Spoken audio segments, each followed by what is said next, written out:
ये आपका आज का संपादकीय पाठ है। और देखिए, संपादकीय पाठ आपको प्रीलिम्स में, मुख्य परीक्षा में, इंटरव्यू में हर जगह मदद पहुंचाते हैं। यहाँ से एक सामान्य जानकारी भी आप लोगों को मिलती है। तो जितने अधिक से अधिक हो सके आप लोग एडिटोरियल जरूर पढ़ा करिएगा। इसके बहुत सारे फायदे होते हैं आपको। आंसर राइटिंग में भी आप लोगों को फायदा मिलता है यहाँ से। और आप लोग निबंध लिखते हैं ना, तो वहाँ भी आपको फायदा मिलता है। चुनाव के बाद की राजनीति। अभी आपने देखा है कि हमारे देश में 18वीं लोकसभा के लिए चुनाव हुए हैं और हम लोग लोकसभा के बारे में, चुनाव आयोग के बारे में बहुत बार बात कर चुके हैं। आज आप लोग लिखिए नीचे चुनाव आयोग के बारे में और लोकसभा के बारे में। तो आप देखिए, विश्व की के सबसे बड़े लोकतंत्र, भारत की सबसे बड़ी पंचायत संसद के लिए चुनाव संपन्न हुए हैं। लोकसभा के लिए 7 चरणों में चली इस मैराथन चुनाव प्रक्रिया पर पूरी दुनिया की निगाहें टिकी रही हैं। भरी गर्मी के बीच हुए चुनाव में इस सियासी पारा भी खासा ऊपर चढ़ा हुआ था। पर बंगाल, आप देखें कि बंगाल और बिहार जैसे छिटपुट अपवादों को छोड़ दिया जाए तो मतदान शांतिपूर्ण संपन्न हुआ है। बंगाल में कायम चुनावी हिंसा राष्ट्रीय चिंता का विषय है। चुनाव के प्रचार के दौरान आरोप प्रत्यारोप का कटुतापूर्ण वातावरण था। राष्ट्रीय अंतर्राष्ट्रीय महत्व के मुद्दों पर विमर्श कम था। विकसित भारत जैसे महत्वपूर्ण मुद्दे पर भी अर्थपूर्ण बहस नहीं हुई और अर्थनीति पर भी सार्थक विमर्श नहीं हुआ। और देखिए, हमारे देश का पूरा चुनाव ही हिंदू मुस्लिम, मंदिर मस्जिद, जाति पाति इन्हीं पर रहता है। और हम लोग इन मुद्दों पर वोट भी देते हैं, तो वो नेता इसी तरह की मुद्दों को उठाते भी हैं। हम लोग जिस दिन शिक्षा पर, स्वास्थ्य पर, रोजगार पर, महंगाई पर वोट देना शुरू कर देंगे, नेताओं की मजबूरी बन जाएगी कि वो भी इस तरह के काम करना शुरू कर देंगे। अब नई लोकसभा से तमाम उम्मीदें हैं। राष्ट्रीय विमर्श ही भारत की एकता का आधार है। हम भूमंडलीकरण ताप पर चर्चा करते हैं। हम संवैधानिक दायित्व के निर्वहन में विश्व शांति की कामना करते हैं। हम अंतर्राष्ट्रीय बिरादरी में भारतीय सांस्कृतिक दृष्टिकोण की अभिकर्ता हो जाते हैं। वसुदेव कुटुंबकम भारत की अभिलाषा है। भारत सच्चे अर्थों में लोकतांत्रिक राष्ट्र है। राष्ट्र की रिद्धि सिद्धि और समृद्धि के प्रति लोक प्रतिबद्धता राजनीतिक क्रियाकलापों का केंद्रीय विचार होना चाहिए। और आम सहमति के मुद्दे सुस्पष्ट है और असहमति के मुद्दे भी, और सतत विमर्श असहमतियों पर चर्चा और राष्ट्रीय मुद्दों पर मतज्ञ होना ही चाहिए। राष्ट्रीय विमर्श से देश का आत्मविश्वास सुदृढ़ होता है और राष्ट्रीय एकता, अखंडता और सारी दुनिया के प्रति हमारा दायित्व आदि मुद्दे चुनाव के दौरान गहन विचार विमर्श का विषय बनते तो ज्यादा अच्छा होता। और असहमति के मुद्दों पर विमर्श से साझा दृष्टिकोण विकसित होता और वाद विवाद और संवाद में भी साझा दृष्टिकोण की जरूरत होती है। और जीत को लेकर आप देखते हैं कि सबके अपने अपने दावे और तर्क हैं। नतीजा पूर्व सर्वेक्षणों में राजग भारी बहुमत से आगे है और उनके अनुसार प्रधानमंत्री मोदी तीसरी बार सत्ता में संभालेंगे। हालांकि नतीजों से पहले सभी जीतने की बात कर रहे हैं, यह स्वाभाविक भी है। और देखिए, एग्जिट पोल कहने का मतलब होता है जब आप लोग वोट डाल के निकलते हैं ना, तो जो एग्जिट पोल करवाने वाली एजेंसियां रहती हैं, उनके लोग आपसे सवाल पूछते हैं कि आपने किसे वोट दिया, आप किसे प्रधानमंत्री बनते हुए देखना चाहते हैं, इस तरह के तमाम सवाल। तो उन्हीं आधारों पर आप देखते हैं कि एग्जिट पोल तैयार हो जाते हैं। कई बार आप देखते हैं सही साबित होते हैं, कई बार गलत। 2004 में आप देखिए, अटल बिहारी वाजपेयी की सरकार की भविष्यवाणी हर एग्जिट पोल ने की थी, लेकिन वो हार गए थे, उनकी सरकार नहीं बन पाई थी। 2019 में आप देखते हैं कि अच्छा बहुमत दिखाया था, उसी के करीब रहा भी था। और मतदाताओं का जनादेश सबको साथ लेकर चलने का की प्रतिभूति होगा। जनता ही बहुमत पक्ष को सत्ता संचालन का जनादेश देती है और जनता ही किसी दल या समूह को प्रतिपक्ष की जिम्मेदारियों के निर्वहन का अवसर देती है। अल्पमत समूह जनता द्वारा खारिज नहीं किया जाता है, वह सत्ता पक्ष को लोक कल्याण के सुझाव देती है और सरकार की आलोचना करता है। ब्रिटिश संसदीय परंपरा में विपक्ष को पित्ती छारत सरकार कहते हैं और देश के सभी दलों समूहों को जनादेश का सम्मान करना चाहिए। और कभी कभी पराजित दल चुनाव परिणामों को गरिमापूर्ण स्वीकार नहीं करते हैं, वे चुनाव परिणाम को गलत सिद्ध करने के लिए बहानेबाजी करते हैं। ईवीएम का बहाना सर्वविदित है। ऐसी बयानबाजी से चुनाव आयोग जैसी निष्पक्ष संवैधानिक संस्था पर चोट लगती है और जीते हारे सभी पक्षों को जनादेश का सम्मान करना चाहिए। बेशक लंबे चले चुनाव प्रचार के दौरान व्यक्तिगत आक्षेप से वातावरण तनावपूर्ण है, लेकिन जनादेश का सम्मान सबका कर्तव्य है। देखिए, ईवीएम का ऐसा नहीं है। हमारे देश में जब से ईवीएम आई है, इस पर सवाल खड़े होते रहते हैं। जो आप देखते हैं कि अभी सत्ता पक्ष में, वो एक समय विपक्ष में हुआ करता था, उसने देश भर में ईवीएम के खिलाफ मोर्चे खोले थे, यात्राएं की थी। आज आप देखते हैं कि जो सत्ता पक्ष विपक्ष है वो विरोध कर रहा है। और कांग्रेस को देख लीजिए, जिन राज्यों में चुनाव हारती है वहां आप देखते हैं कि वो ईवीएम पे फोड़ देती है माथा उसका। और आप देखते हैं कि जिम्मेदारी ईवीएम को ठहरा देती है, और जहां जीत जाती है वहां कोई परेशानी नहीं है। हर पार्टी का यही हाल है, चाहे वो बीजेपी हो, चाहे कांग्रेस, या चाहे समाज, कोई भी पार्टी हो, देखिए सब एक पर 11 है। भारत के इतिहास में 14 अगस्त 1947 की तिथि ऐतिहासिक है। उस दिन संवैधानिक सभा की बैठक मध्यरात्रि के बाद तक चली, और इस बैठक में सभा के अध्यक्ष डॉक्टर राजेंद्र प्रसाद ने कहा था कि हम सबको आश्वासन देना चाहते हैं कि गरीबी, भूख, बीमारी, शोषण और भेदभाव मुक्त सुंदर जीवन वाला समाज बनाने की अथक कोशिश करते रहेंगे। डॉक्टर राधाकृष्णन ने कहा कि एक चिर प्रतीक्षा की रजनी के अवसान पर जो भाग्य निर्णायक शुभ घटनाओं से परिपूर्ण है, स्वतंत्र सूर्य के दर्शन हो रहे हैं। हम उत्साह के साथ इसका स्वागत करते हैं। उन्होंने अधिकार, मोह और भ्रष्टाचार के समूल विनाश की चर्चा की और कहा, जब तक कि हम ऐसा नहीं करते हैं तब तक हम शासन व्यवस्था को समुन्नत नहीं बना सकते। डॉक्टर राधाकृष्णन के शब्द आज भी प्रेरक हैं। उन्होंने इसी भाषण में कहा था कि सब में स्वयं को देखना और स्वयं में सबको देखने वाला ही स्वराज पाता है।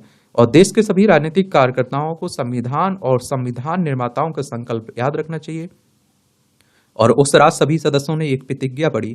सदस्यों ने प्रतिज्ञा दोहराई, और प्रतिज्ञा यह थी कि जबकि देश हिंदवासियों से त्याग और तपस्या से स्वतंत्रता हासिल कर ली है, मैं संविधान सभा का सदस्य स्वयं को हिंदवासियों की सेवा में अर्पित करता हूं, ताकि यह आप देखे प्राचीन देश संसार में अपना उचित गौरवपूर्ण स्थान पा सके। संविधान सभा के सभी सदस्यों द्वारा ली गई यह शपथ महत्वपूर्ण है, और इस प्रतिज्ञा में भारत को प्राचीन देश कहा गया।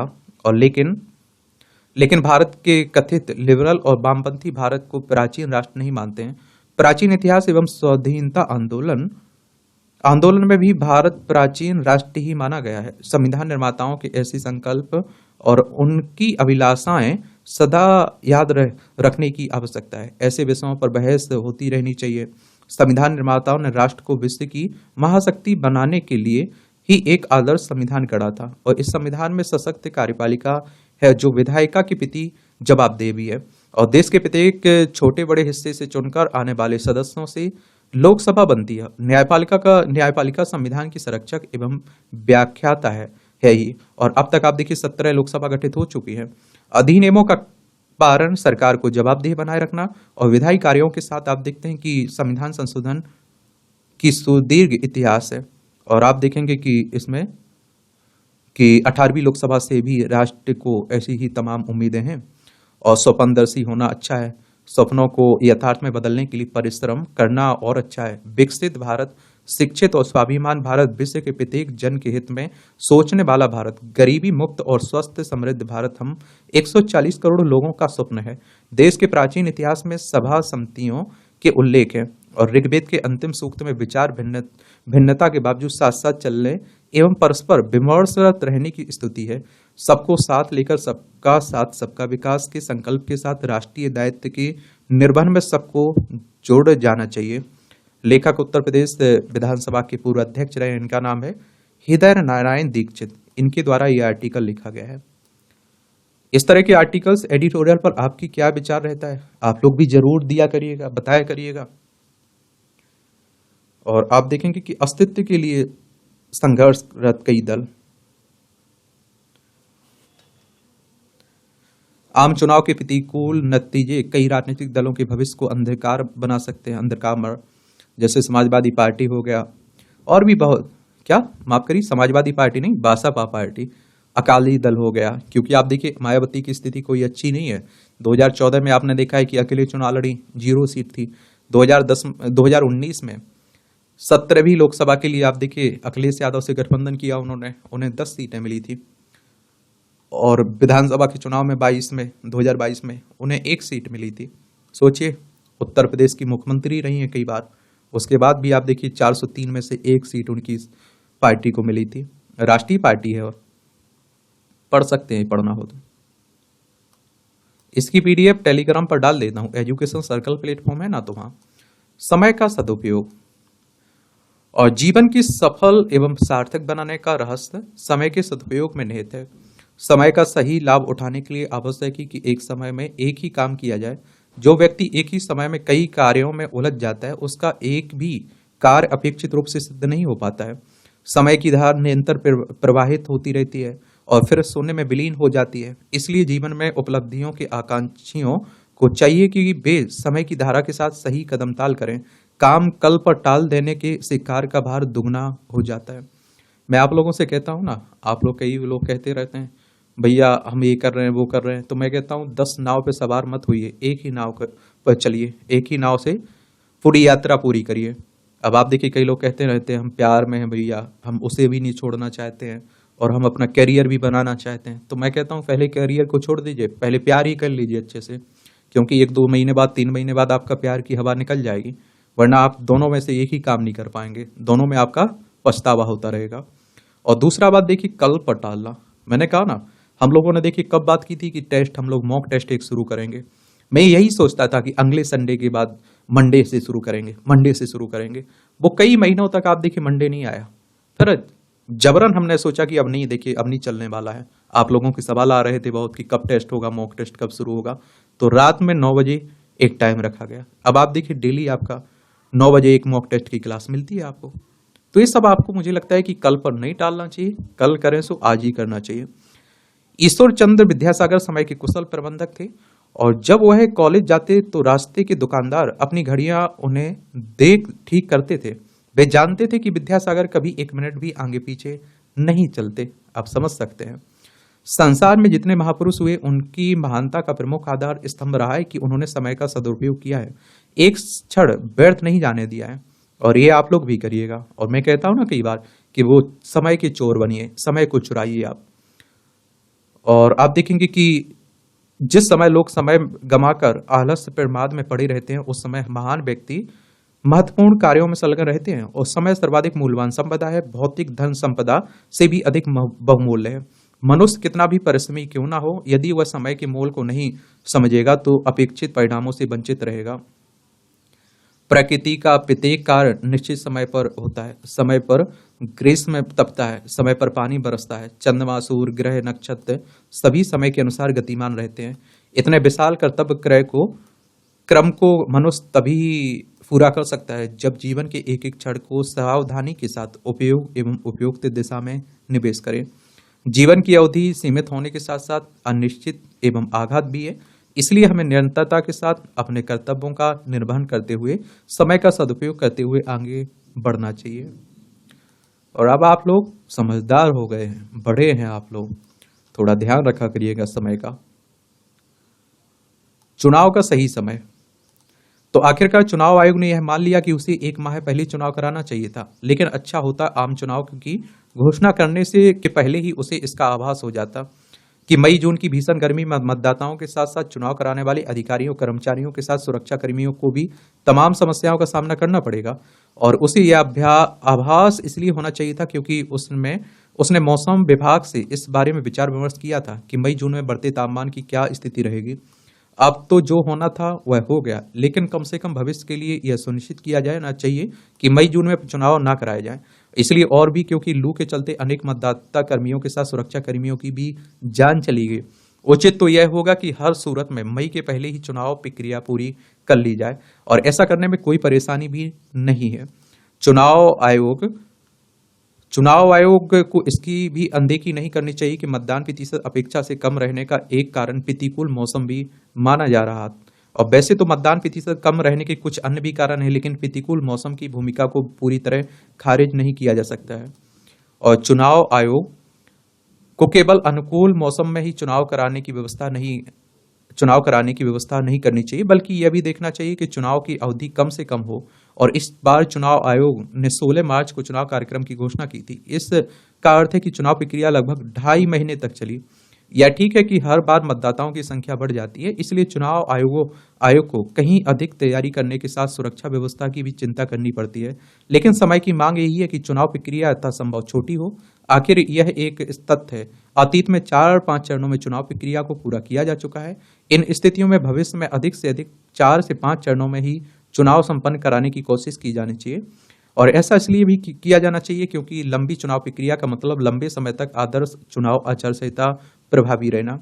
इस आचार संहिता के चलते एक तरह से समस्त सरकारी कामकाज ठप पड़ चुका होता है।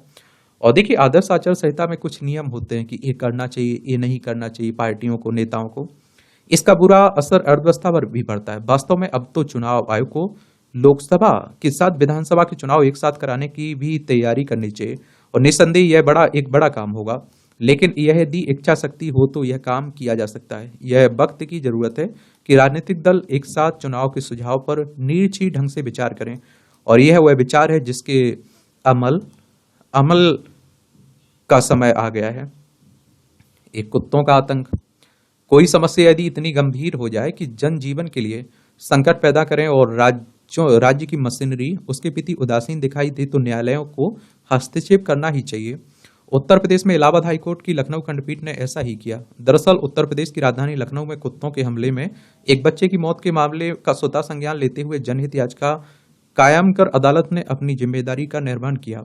वह इस प्रकरण को लेकर कितना गंभीर है, इसे इस बात से समझा जा सकता है कि न्यायमूर्ति राजन राय एवं न्यायमूर्ति ओम प्रकाश शुक्ला की पीठ ने तल्ख टिप्पणी भी की।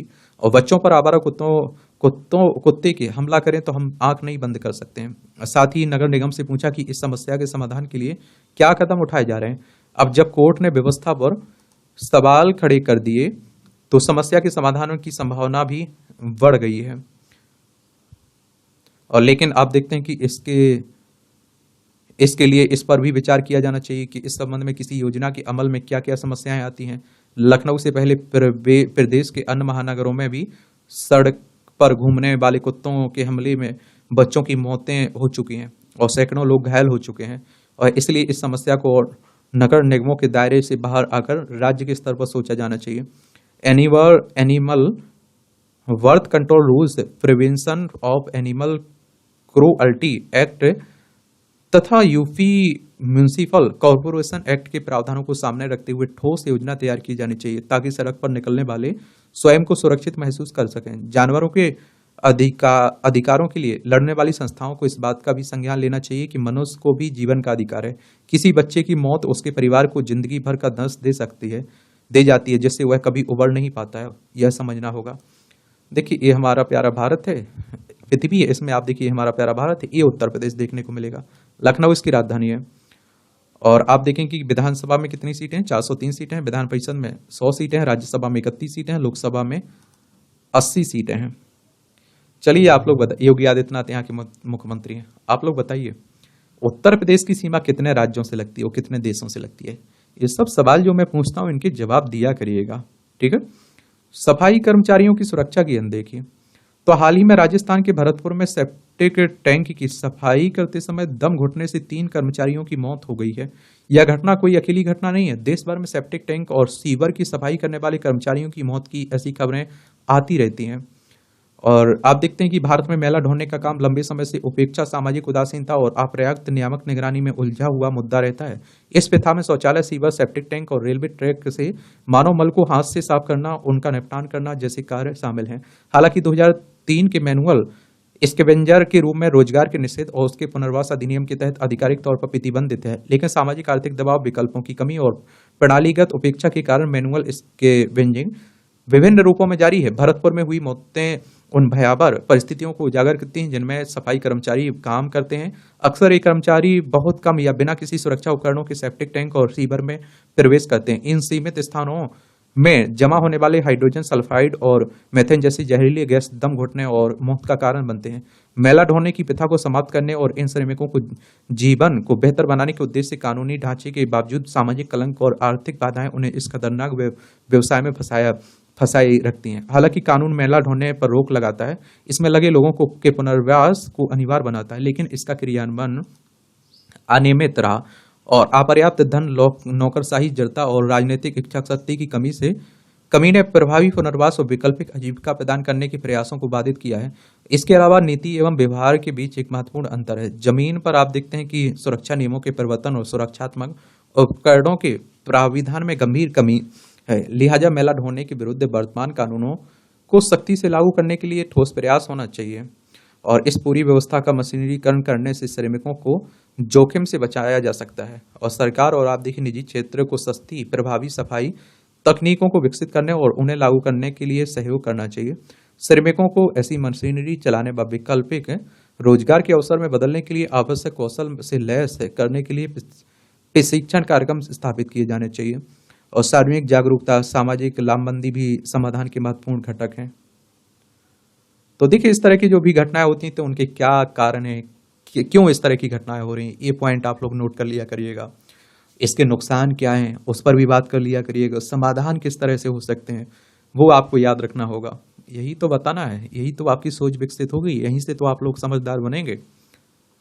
और इस तरह के टॉपिक से क्वेश्चंस पूछे भी जाते हैं, आम टॉपिक है एक तरह से। ये आप देखिए टिप्पणियां हैं, देखना हो तो देख सकते हैं, पीडीएफ मिल जाएगी आपको टेलीग्राम पर, तो वहां से डाउनलोड करके देख लीजिएगा। ये शिक्षा घोटाले की भेंट चढ़ता भविष्य। और देखिए, अगर शिक्षा में घोटाला होता है तो ये आने वाली पीढ़ियों के लिए भी और देश के भविष्य के लिए भी नुकसानदायक होता है। क्योंकि आप देखते हैं, कहते हैं ना, शिक्षा से ही, बच्चों से ही देश का भविष्य है, वो आने वाला हमारा भविष्य रहते हैं। तो नर्सिंग कॉलेजों की मान्यता में फर्जीवाड़ी को लेकर एक बार फिर से मध्य प्रदेश की शिक्षा व्यवस्था पर सवाल खड़े हुए हैं। हाईकोर्ट के आदेश पर इस मामले में सीबीआई अपने स्तर पर जांच कर रही है। उधर मध्य प्रदेश के मुख्यमंत्री मोहन यादव ने इस मामले को लेकर बेहद सख्त कार्रवाई के निर्देश दिए हैं। यहां तक कि मुख्यमंत्री ने फर्जी कॉलेजों को मान्यता देने में भूमिका निभाने वाले अधिकारी कर्मचारियों पर कार्रवाई के नाम पर बड़ा उदाहरण प्रस्तुत करने का निर्देश दिया है। मालूम हो कि मुख्यमंत्री के निर्देश के बाद नर्सिंग काउंसिल के तत्कालीन अध्यक्ष और रजिस्ट्रार के खिलाफ कार्रवाई शुरू की जा चुकी है। कॉलेजों को लेकर गलत रिपोर्ट देने वाले तहसीलदार और पटवारियों को भी कारण बताओ नोटिस जारी कर दिए गए। उधर स्वास्थ्य विभाग को डिटेल रिपोर्ट प्रस्तुत करने के लिए कहा गया। अब एक कार्रवाई शुरू तो हो गई, अच्छी बात है, लेकिन कहां तक पहुंचती है ये देखना जरूरी होगा। सीबीआई यानी कि सेंट्रल ब्यूरो ऑफ इन्वेस्टिगेशन की बात कर रहा हूं। इसकी स्थापना 1 अप्रैल 1963 में हुई थी। नई दिल्ली में हेडक्वार्टर देखने को मिलेगा। मध्य प्रदेश की बात करें तो देखिए, ये मध्य प्रदेश बीच में देखने को मिलेगा। इसे हृदय प्रदेश कहते हैं, सोया स्टेट भी कहते हैं। तो यहाँ विधानसभा में 230 सीटें हैं, राज्यसभा में 11 सीटें हैं, लोकसभा में 29 सीटें हैं। और डॉक्टर मोहन यादव के यहाँ के चीफ मिनिस्टर है मुख्यमंत्री। बहरहाल यह रिपोर्ट कई बिंदुओं पर तैयार की जा रही है। सीबीआई की रिपोर्ट के आधार पर हाईकोर्ट ने राज्य के 65 नर्सिंग कॉलेजों को अयोग्य ठहराते हुए उन पर प्रतिबंध लगा दिया। हाईकोर्ट ने अपने आदेश में स्पष्ट कहा कि जो 65 कॉलेज सीबीआई जांच में अपात्र पाए गए, उनमें नामांकन लेकर चुके छात्रों और उन संस्थाओं के साथ कोई भी नरमी नहीं बरतनी जानी चाहिए। इसके साथ ही इन नर्सिंग कॉलेजों को मान्यता दिलाने में मदद करने वाले अफसरों के विरुद्ध भी न्यायालय ने सख्त रवैया अपनाया। और न्यायालय ने स्पष्ट शब्दों में कहा कि जिन जिन अधिकारियों और निरीक्षण टीमों के जरिए गड़बड़ी की गई, उन पर भी सख्त कार्रवाई की जाए। आखिर इतने बड़े स्तर पर नर्सिंग कॉलेजों पर सवाल क्यों खड़े हुए? बता दें कि नर्सिंग कॉलेजों के संचालन के लिए बिल्डिंग से लेकर फैकल्टी के लिए मापदंड तय हैं। इसके बावजूद कई कॉलेज नियमों का पालन नहीं करते हैं। और आयोग घोषित नर्सिंग कॉलेजों में बिल्डिंग से लेकर लाइब्रेरी, क्लासरूम और सेमिनार के लिए नियमानुसार जगह ही नहीं थी। और आपको मालूम है, बहुत सारे कॉलेज तो नेताओं के रहते हैं, और आप देखते हैं कि नेता नियम पालन का, कानूनों का पालन कहाँ करते हैं। अधिकतर कॉलेज देख लीजिए, कई नेताओं के आप देखिए बहुत सारे कॉलेज रहते हैं, बहुत सारे स्कूल रहते हैं। ऐसे में नर्सिंग कॉलेज घोटाले की जांच के लिए सीबीआई 5-6 नई टीमें बनाएगी, क्योंकि अभी भी लगभग आप देखिए 500 कॉलेजों की जांच की जानी है और इसके लिए अलग अलग टीमें गठित की जाएंगी। जांच में 1 वर्ष का समय भी लग सकता है, क्योंकि विस्तृत जांच होनी चाहिए। और इसमें सीबीआई को विशेषज्ञ के तौर पर नर्सिंग अधिकारियों का सहयोग लेना पड़ेगा। इस बीच अच्छी बात यह है कि राज्य में नर्सिंग के क्षेत्र में भविष्य में गड़बड़ी को रोकने के लिए अब प्रदेश में नया प्रादेशिक आयोग बनेगा, नई रेगुलेटरी बॉडी बनेगी और राज्य स्तरीय कॉमन प्रवेश परीक्षा से नर्सिंग कॉलेज में दाखिला मिलेगा। सजा का हो प्रावधान। भारत में भ्रष्टाचार मूर्त और अमूर्त दोनों ही रूपों में नजर आता है, और यहाँ भ्रष्टाचार की जड़ें इतनी गहरी हैं कि शायद ही कोई क्षेत्र इससे बचा हो। सबसे पवित्र माना जाने वाला शिक्षा क्षेत्र भी भ्रष्टाचार का प्रमुख केंद्र बन गया। अब शिक्षा जगत की भी फर्जीवाड़े से मुक्त नहीं है। सवाल उठता है कि जब शिक्षा और शिक्षण संस्थान में ही घोटाले होने लगेंगे तो बच्चों का भविष्य कैसा होगा और कैसे समाज का निर्माण करेंगे? आखिर हम कैसे भविष्य का निर्माण कर रहे हैं जहां सब कुछ फर्जीवाड़ा ही है? आज अधिकारी, अपराधी, नेता, व्यापारी सभी साथ मिलकर समाज को खोखला कर रहे हैं। सरकार को इसे मुख्य मुद्दा बनाते हुए विशेष रूप से देखना चाहिए और बच्चों के भविष्य से खिलवाड़ करते अधिकारी और कर्मचारियों की को जीवन के अधिकार को छीनने का अपराधी माना जाना चाहिए और कड़ी कार्रवाई होनी चाहिए एक तरह से। समझ रहे हैं आप लोग? क्योंकि आप देखते हैं कि हमारे आपके जो मीडियम परिवार हैं, गरीब परिवार हैं, उनके बच्चे ही इन कॉलेजों में पढ़ते हैं। और जो नेता हैं, इस तरह के बड़े बड़े लोग हैं, उनके तो बच्चे विदेशों में पढ़ते हैं, अच्छे अच्छे कॉलेजों में पढ़ते हैं।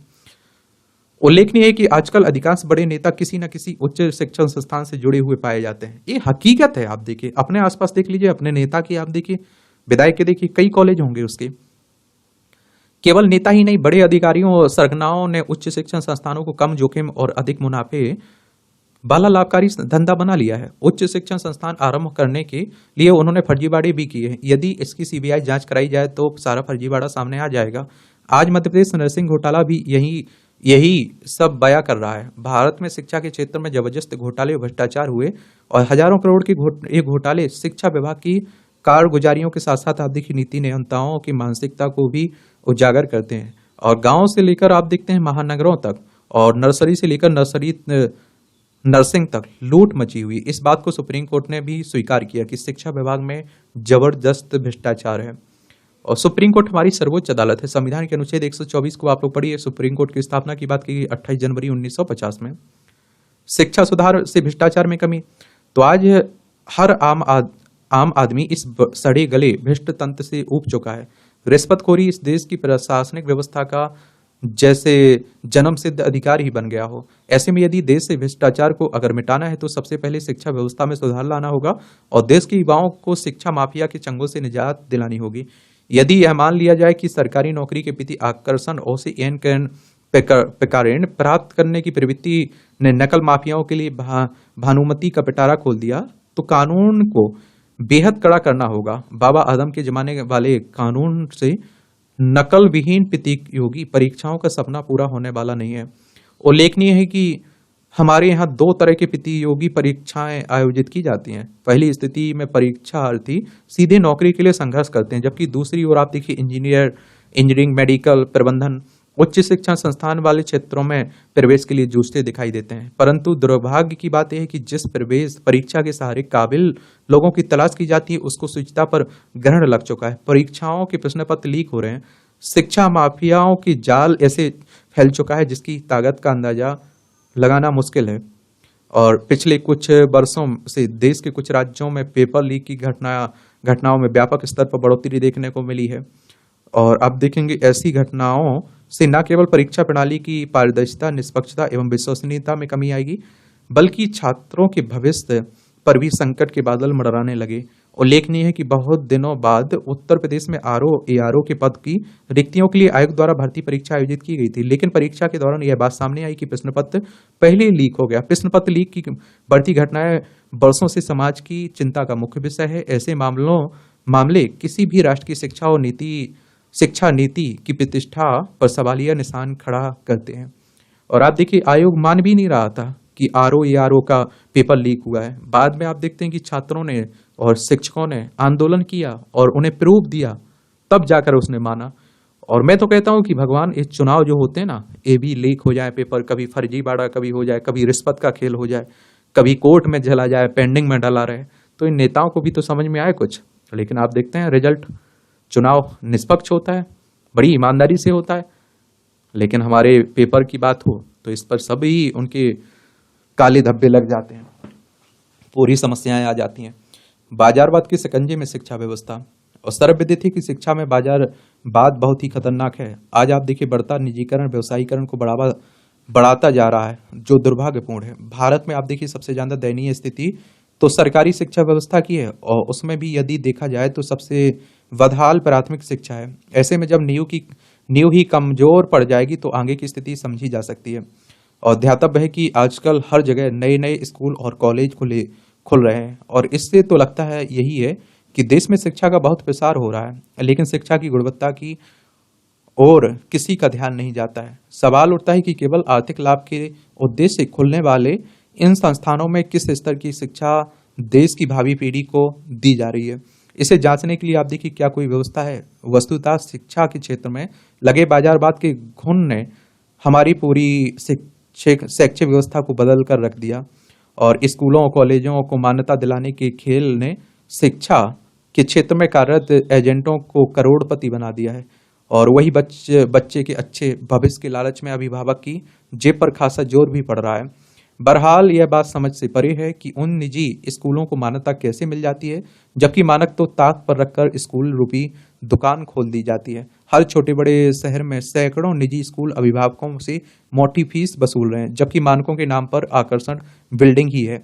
अधिकांश में ना तो खेल का मैदान है, ना ही मानक के अनुरूप कक्षा और बच्चों का प्रवेश भारी भरकम फीस लेकर कर दिया जाता है। दूसरी तरफ आप देखिए, उच्च शिक्षण संस्थानों और व्यवसायिक कोर्स कराने वाले कॉलेजों में शिक्षा माफिया की घुसपैठ इस कदर हो चुकी है कि इसने एक पूरी पीढ़ी के भविष्य को लगभग गर्त में धकेल दिया है। आज हालात यह है कि देश में मान्यता प्राप्त स्कूल, कॉलेज और विश्वविद्यालय कितने हैं, इसका ठीक ठीक अनुपालन लगाना भी मुश्किल है। और इसकी बात भी छोड़ दें तो मान्यता प्राप्त संस्थानों ने भी अपनी शिक्षा प्रणाली में कोई खास सुधार नहीं किया है। शिक्षा में सुधार की आवश्यकता से अधिक ध्यान वे बिल्डिंग और कैंपस के रखरखाव में समझते हैं। तभी तो आजकल ऐसे शानदार भव्य कॉलेज दिखने को मिलते हैं जिन्हें देखकर फर्क करना मुश्किल होता है कि ये होटल है या कॉलेज। खैर, शिक्षा व्यवस्था का कार्य केंद्र या राज्य सरकार का ना होकर ग्राम पंचायतों को से लेकर जिला प्रशासन स्तर तक होना चाहिए। प्रत्येक जिले में कम से कम एक विश्वविद्यालय तो अवश्य होना चाहिए, ताकि पिछड़े तबके के वंचित नागरिकों को भी समान रूप से गुणवत्तापरक शिक्षा सुलभ हो सके। और इस तरह उन निजी शिक्षण संस्थानों पर भी लगाम लगाई जा सकती है और जहां हर वर्ग के लोग उच्च शिक्षा नहीं ग्रहण कर सकते हैं। इन तमाम सुझावों पर विचार कर कार्य करने से शिक्षा व्यवस्था को मजबूत बनाया जा सकता है। एक आप लोगों ने वीडियो देखा होगा, ये छोटी सी स्टोरी आपने सुनी भी होगी कि कोई अधिकारी जाता है किसी स्कूल में चेकिंग के लिए, तो वहाँ बच्चे से पूछता है कि आप ये बताइए। कोई कहता है 5x5 कितने होते हैं, 5x5 कितने होते हैं, या पहाड़ा बता दीजिए, टेबल बता दीजिए। तो वो बच्चा नहीं बता पाता है, तो वो अधिकारी कहता है कि हम नाम काट देंगे आपका। तो वो बच्चा कहता है कि हम स्कूल के टीचर ही नहीं है, टीचर ने हमें 10 रुपए दिए थे कि आप बैठ जाओ, अधिकारी आज चेकिंग के लिए आ रहे हैं। फिर टीचर से वो पूछता है कि आप फर्जीवाड़ा किए हुए, फर्जी बच्चे बैठाए हुए हैं। तो वो टीचर क्या कहता है, हम दूसरे अपने भाई हमारा कहीं गया हुआ था तो उसकी जगह हम आए हुए हैं। अब आप देखिए, वो प्रिंसिपल के पास जाता है, वो कहता है कि प्रिंसिपल आप फर्जी स्कूल में फर्जी चला रहे हैं, टीचर फर्जी है, छात्र भी फर्जी हैं। तो प्रिंसिपल क्या बोलता है पता है, कि हम कौन से असली हैं, मतलब हमारे भाई का है ये, हमारे मौसा दुनिया भर का। और वो कहते कि कोई आएगा अगर चेक करने के लिए तो ये पैसे दे दीजिएगा उसे। फिर अधिकारी खुद कहने लगते हैं कि बोले हमारा कोई और रिश्ते में कोई वो अधिकारी है, हमें भेजा उन्होंने। तो बोले अच्छी बात है। तो इस तरह का आप देखिए कि कहीं कोई चेकिंग भी होती है तो पैसे मैसे में व्यवस्था हो जाती है, धड़ल्ले से आप बिना परमिट के बिना उसके चलाते रहिए। अभी 2 आप देखिए घटनाएं हुई, एक गुजरात में सूरत में, एक आपने देखा है दिल्ली में आग की घटनाएं हुई ना, उसमें आप देखते हैं कहते हैं कि नियम कानूनों की धज्जियां उड़ाई गई थी, कोई प्रशासन ने आज तक कार्रवाई नहीं की। और अधिकारी जाते होंगे जांच पहचान के नाम पे, वहां से वसूल लाते होंगे पैसा। तो ये हाल है, ये सब व्यवस्था होनी चाहिए। थोड़ा इस तरह के अगर मामले आते हैं तो इस तरह का उसमें कड़ी सजा होनी चाहिए कि वो नजीर बन जाए एक तरह से। कोई भी अधिकारी, कोई भी आप देखते हैं कि रिश्वत लेने से पहले वो 50 बार 100 बार सोचे। खरी खरी एक अधिकारी की साहित्यिक यात्रा तंज कसा जा रहा है, देख सकते हैं। चलिए, राजनीति की बातें हो रही, पढ़ना हो तो पढ़ सकते हैं। ये मौसम परिवर्तन की समस्या, 5 जून को तो पर्यावरण दिवस मना ही जाता है। मनाते हैं या नहीं मनाते हैं? मनाते हो ना? चलिए, इसे भी पढ़ लीजिए, अच्छा लिखा गया है।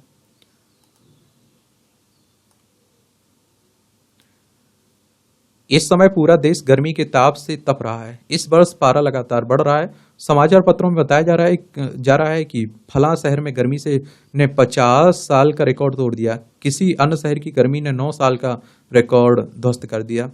इससे यह संतोष है कि इतनी अधिक गर्मी पहले भी पड़ चुकी है, लेकिन पुनः इतनी गर्मी क्यों बढ़ गई, यह चिंता का विषय है। ऐसा क्यों हो रहा है और इसका समाधान क्या है? इस हेतु प्रत्येक वर्ष विश्व के नेता और विज्ञानी एक साथ जुटते हैं और चिंता जताते हैं। मौसम परिवर्तन की समस्या बढ़ती जा रही है और जिसके लिए ठोस कदम उठाए जाने चाहिए। क्या वास्तव में बेठोस कदम उठाने के लिए कोई भी देश गंभीरता से आगे बढ़ रहा है? सभी देश अपने अपने हितों को साधने के लिए किसी भी रूप में प्रकृति की बलि देने से नहीं हिचक रहे हैं। भूटान अवश्य एक ऐसा देश है जो अपने पर्यावरण हितों से समझौता करने को तैयार नहीं है।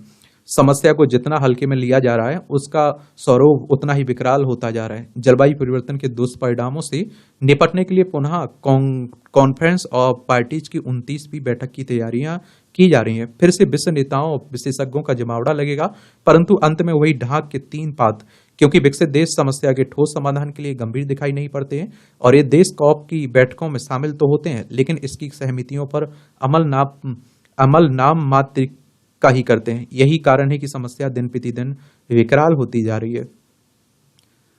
अधर में धरती का भविष्य। तो संयुक्त राष्ट्र के महासचिव एंटोनियो गुटरेस पहले ही आगाह कर दिया है कि अगर हम अपनी पृथ्वी को पिघलने से रोकना है तो मिलकर ठोस कदम उठाने होंगे और इस समय पृथ्वी व मानव का सब कुछ दांव पर लगा हुआ है। ये हकीकत बात है। और गुटरेस के अनुसार दुनिया की जिन बिंदुओं पर सहमत होकर आगे बढ़ रही है उनमें 2030 से पहले ऊर्जा परिवर्तन में तेजी लाना, उत्सर्जन में कटौती करना, पुराने वादों को पूर्ण करके नए मानक तय करना, प्रकृति, लोगों व आजीविका को भी जलवायु परिवर्तन में केंद्र में रखकर देखना तथा एक समावेशी संगठन बनाना शामिल है। संयुक्त राष्ट्र की बात करें तो यूनाइटेड नेशंस की बात हो रही। 24 अक्टूबर 1945 में स्थापना हुई थी। न्यूयॉर्क यूएसए में का हेडक्वार्टर देखने को मिलेगा। और देखिए, तापमान हो, जलवायु परिवर्तन हो, प्रदूषण हो, हर कोई इससे प्रभावित है, चाहे वो गरीब हो, अमीर हो, गरीब देश हो, अमीर देश हो।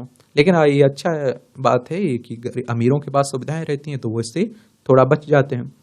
जलवायु परिवर्तन की समस्या अब नंगी आंखों से भी सभी को देखने लगी है। प्रतिवर्ष नदियों में आती भयंकर बाढ़, उनके अचानक होने वाली पानी की कमी, सूखे क्षेत्रों में वर्षा की बहुलता, और आप देखते हैं कि हरे भरे क्षेत्रों में पड़ता सूखा, पहाड़ों का खिसकना, बेमौसम बरसात, कम समय में अधिक वर्षा, अत्यधिक गर्मी, भयंकर सर्दी, पहाड़ों पर गर्मी का बढ़ना तथा मैदानी क्षेत्रों में सर्दी का बढ़ता प्रभाव, ये सब ऐसा हो रहा है जो अप्रत्याशित है।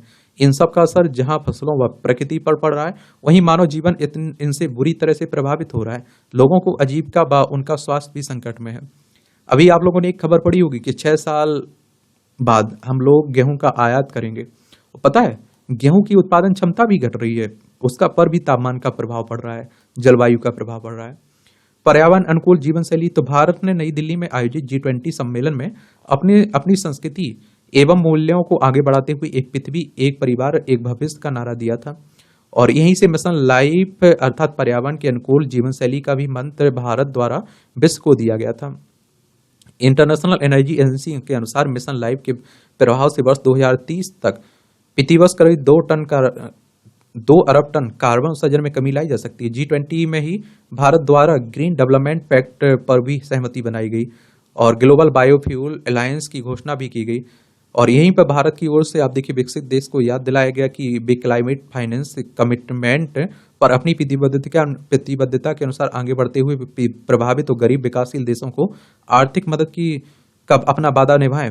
भारत जलवायु परिवर्तन की वर्तमान समस्या के समाधान का रास्ता विश्व को दिखा सकता है, क्योंकि भारतीय संस्कृति के मूल में ही प्रकृति के साथ समन्वय बनाकर जीना है। और जहां तक बात समस्या के स्थायी समाधान की है या फिर समस्या पैदा ही ना हो तो भारत का ज्ञान उसके लिए काफी है। इसका प्रारंभ प्रत्येक व्यक्ति व परिवार से करना होगा। इसके लिए उपभोक्ता में कमी करना आवश्यक है और इसमें समाज सुधारकों की बड़ी भूमिका तय की जानी चाहिए। रसायन युक्त कृषि, स्वच्छ ऊर्जा उपयोग तथा यात्राओं में कमी भी जलवायु परिवर्तन की समस्याओं के समाधान की अहम कड़ी साबित होगी। जलवायु परिवर्तन की गंभीर समस्या से निपटने के लिए यदि विश्व भारतीय संस्कृति का अनुसरण करके आगे बढ़ता है तो इसका स्थायी समाधान अवश्य प्राप्त होगा। कल 5 जून को विश्व पर्यावरण दिवस है। ऐसे में चुनावी राजनीति के साथ हमें पर्यावरण जैसे मुद्दे की महत्ता भी समझनी होगी, जिसमें प्रत्यक्ष रूप से हमारे अस्तित्व जुड़ा हुआ है। लिहाजा राजनीतिक दलों को भी अपने एजेंडे में इसे प्रमुखता से शामिल करना चाहिए। अभी लोकसभा के चुनाव हुए, कहीं आप लोगों ने पर्यावरण के बारे में सुना है, जलवायु के बारे में सुना है, तापमान के बारे में सुना है? नेताओं के मुंह से नहीं सुना। वो आप देखते हैं कि उनके लिए मुद्दे कुछ और ही रहते हैं और वो उन मुद्दों के आधार पर चुनाव जीत भी रहे हैं, तो वो क्यों भैया ये काम करेंगे? देखिए, G20 की बात करें तो ग्रुप ऑफ 20 की बात कर रहा हूं मैं, और इसमें अब 21 सदस्य सोचेंगे। देखिए, 26 सितंबर 1999 में इसकी स्थापना हुई थी, ये भी याद रखिएगा। अंतर्राष्ट्रीय संगठन है, वैश्विक अर्थव्यवस्था में प्रमुख मुद्दों पर चर्चा करने के लिए व्यवस्थित रूप से महत्वपूर्ण औद्योगिक और विकासशील अर्थव्यवस्थाओं को एक साथ लाना काम है इसका। 21 सदस्यों में अर्जेंटीना, ऑस्ट्रेलिया, ब्राजील, कनाडा, चीन, France, Germany, Bharat, Indonesia, Italy, Japan, Mexico, रूस, सऊदी अरब, दक्षिण अफ्रीका, दक्षिण कोरिया, टर्की, यूनाइटेड किंगडम, संयुक्त राज्य अमेरिका, यूरोपीय संघ और अफ्रीकी संघ इसमें देखने को मिलेगा। तो इस तरह से आप देखेंगे कि ये हैं आपके दैनिक जागरण के आर्टिकल, संपादकीय पाठ। एक मुझे जनसत्ता का भी अच्छा लगता है, तो उसे भी देख लिया करिएगा। बढ़ता खर्चा, घटती आमदनी, ये भी बड़ा प्यारा आर्टिकल रहता है। पिछले कुछ वर्षों से देश के परिवारों, खासकर मध्य वर्गीय परिवारों का व्यय लगातार बढ़ रहा है, खर्चा बढ़ रहा है। इस अनुपात में उनकी आय में वृद्धि नहीं हो रही है और इस कारण उनकी बचत भी निरंतर घट रही है। हाल ही में सांख्यिकी और कार्यक्रम क्रियान्वयन मंत्रालय द्वारा जारी आंकड़ों में बताया गया कि देश में परिवारों की शुद्ध बचत पिछले 3 वर्षों में 9 लाख करोड़ रुपए से अधिक घटकर वित्त वर्ष 2022-23 में केवल 14.16 लाख करोड़ रुपए रह गई है। मंत्रालय द्वारा जारी ताजा राष्ट्रीय खाता सांख्यिकी 2024 के अनुसार वित्त वर्ष 2020-21 में परिवारों की शुद्ध बचत 23.29 लाख करोड़ रुपए तक पहुंच गई थी और उसके बाद से इसमें लगातार गिरावट आ रही है। वित्त वर्ष 2021-22 में देश के परिवारों की शुद्ध बचत घटकर 17.12 लाख करोड़ रुपए रह गई और यह पिछले 5 वर्षों में बचत का सबसे निचला स्तर है और बचत घटने का सबसे बड़ा कारण परिवारों के जीवन निर्वाह व्यय और अन्य व्ययों में बढ़ोतरी है। जीवन निर्वाह व्यय किसी एक खास स्थान और समय अवधि के दौरान आवास, भोजन, स्वास्थ्य, शिक्षा, कर जैसे मूलभूत व्ययों के लिए जरूरी धन की मात्रा है।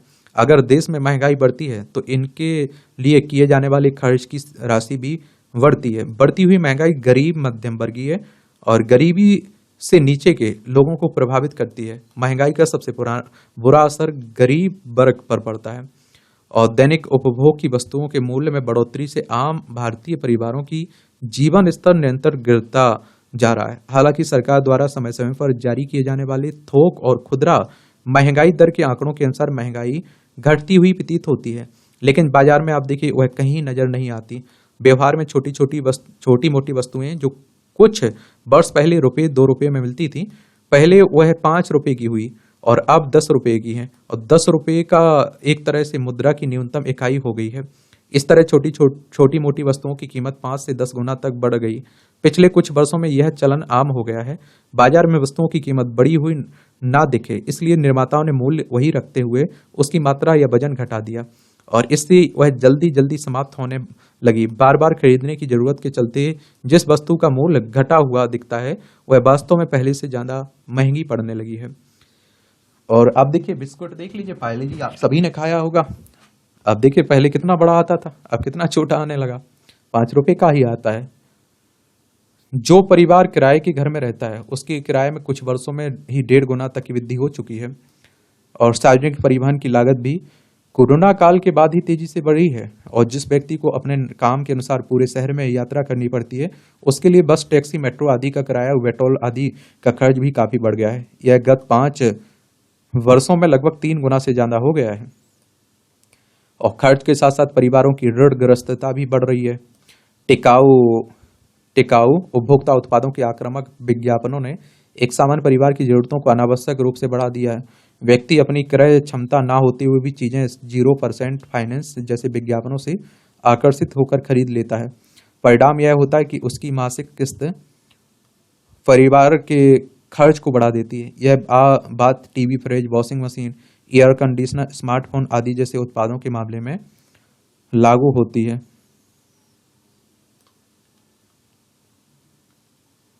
और बढ़ी हुई किस्त के कारण परिवार की आय की लगभग 75% राशि केवल इन सब में खर्च हो जाती है। परिणाम यह होता है कि व्यक्ति को अपने परिवार की मूलभूत जरूरतों में कटौती करनी पड़ती है या फिर उधार लेना पड़ता है। बढ़ते खर्च के अनुपात में सामान्य परिवार की आय में वृद्धि नहीं हुई है और इससे भी परिवार की बचत प्रभावित हुई है। पारिवारिक आय वह आय है जो किसी परिवार के सभी सदस्यों के सभी स्रोतों से आती है और इसमें परिवार के सदस्यों का वेतन हो गया, किराया, बैंक से प्राप्त होने वाला ब्याज तथा परिवार के सदस्यों द्वारा अपने कौशल का प्रयोग करने की गई बचत आदि सब कुछ शामिल है। इंडियाज पर्सनल फाइनेंस पल्स नाम से किए गए एक सर्वेक्षण में यह तथ्य सामने आया कि 69% परिवार अपनी वित्तीय असुरक्षा और कमजोरी का सामना कर रहे हैं और इस रिपोर्ट के अनुसार देश में औसतन 4.2 सदस्यों वाले एक परिवार की आय लगभग आप देखिए 23,000 रुपये प्रति माह है। वहीं आप देखेंगे 46% से अधिक परिवारों की औसत आय 15,000 रुपये प्रति माह से भी कम है। और इस सर्वेक्षण रिपोर्ट में यह भी बताया गया है कि देश के सिर्फ 3% परिवारों का ही जीवन स्तर विलासितापूर्ण, और उसमें उनमें से अधिकतर परिवार उच्च आय वर्ग के हैं। आय के इन आंकड़ों से यह सहज ही अनुमान लगाया जा सकता है कि अधिकांश भारतीय परिवारों के लिए जीवन की मूलभूत जरूरतों की पूर्ति ही उनके लिए मुश्किल है। बचत बढ़ना तो दिया सपने जैसा है। आय और बचत के असंतुलन का मुख्य कारण बढ़ती बेरोजगारी, घटता हुआ गुणवत्तापूर्ण रोजगार भी है। अगर हम भारत में बेरोजगारी दर के वर्ष 2008 से 2024 तक के रुझानों को देखें तो बेरोजगारी में कोई उल्लेखनीय कमी नहीं आई। राष्ट्रीय नमूना सर्वेक्षण के अनुसार जनवरी मार्च 2023 के दौरान शहरी क्षेत्रों में 15 वर्ष और उससे अधिक आयु के व्यक्तियों के लिए बेरोजगारी दर एक साल पहले के 8.2% थी, जो घटकर 6.8% हो गई। जनवरी 2024 में बेरोजगारी दर पिछले 16 महीनों में सबसे कम रही। हालांकि 2023 की अक्टूबर-दिसंबर तिमाही में 20 से 30 वर्ष की आयु के युवाओं में बेरोजगारी में वृद्धि दर्ज की गई है। 20 से 24 वर्ष आयु के युवाओं में बेरोजगारी बढ़कर 44.49% हो गई है, जो जुलाई से सितंबर तिमाही में 43.65% थी। और इसी तरह आप देखिए 25 से 29 वर्ष के युवाओं में बेरोजगारी 2023 की अक्टूबर-दिसंबर से तिमाही से में बढ़कर 14.30% हो गई है, जो पिछली तिमाही में 13.35% थी। ऐसे बहुत से रोजगार हैं जिनमें वर्ष के 3-4 माह ही काम मिलता है, शेष अवधि में नहीं। और इसी तरह आप देखिए दिहाड़ी मजदूरों को सामान्यतः पूरे महीने काम नहीं मिलता है। और इस तरह से देखें तो वास्तविक बेरोजगारी जारी होने वाले आंकड़े कहीं अधिक होते हैं। परिवार की आय और खर्च में संतुलन की दृष्टि से यह जरूरी है कि परिवार के सभी सदस्य मिलजुल कर अपनी आय के स्रोत बढ़ाएं, घर के खर्च का एक आदर्श बजट बनाएं और उसके अनुरूप ही खर्च तय करें। जहां तक हो सके ऋण से बचें, अगर जरूरी ही है तो उसको चुकाने के सौपन और अवधि का पूर्व निर्धारण करें। घर खर्च का इस प्रकार से नियोजन करें कि एक राशि बचत के रूप में सुरक्षित निवेश करें। तो इस तरह से आप देखेंगे कि आज के संपादकीय पाठ की कहानी खत्म होती है। आप लोग पढ़ते रहिए, एंजॉय करते रहिए। आपका कोई सवाल हो मेरे लिए, सुझाव हो तो आप लोग जरूर बताया करिएगा। ठीक है, ईमानदारी से तैयारी करिए, अपना सही समय का उपयोग करिए और टाइम का दुरुपयोग मत करिए। धन्यवाद।